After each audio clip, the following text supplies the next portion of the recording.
JVP முதல் NPP வரை 1960களின் பிற்பகுதியில் ஒரு இடதுசாரி இயக்கமாக மக்கள் விடுதலை முன்னணி ஜேவிபி இலங்கை அரசியலில் அறிமுகமானது.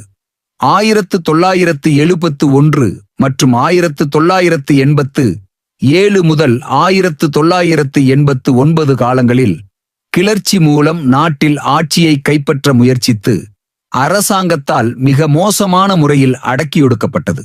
எனினும் 1990களில் ஒரு சிறிய அரசியல் கட்சியாக ஆட்சியில் பங்கெடுக்கத் தொடங்கியது. அரசியலில் ஓரளவு ஏற்றமும் இரக்கமுமாக இருந்து 2020 பாராளுமன்ற தேர்தலில் 3 ஆசனங்களை மாத்திரம் பெற்றிருந்தது.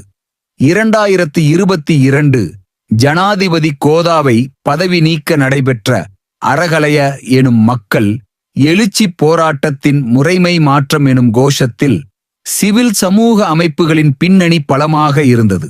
அதேவேளை 2019 மக்கள் விடுதலை முன்னணி தலைமையில் தேசிய மக்கள் சக்தி என்பிபி எனும் இயக்கம் உருவாக்கப்பட்டு நாட்டில் முறைமை மாற்றம் குறித்து அடித்தள மக்கள் மத்தியில் பிரச்சாரம் மேற்கொள்ளப்பட்டு வந்தது. நவீன தொடர்பூடகங்களும் இதற்கு பாரியளவு பங்களிப்பு செய்து வந்தன.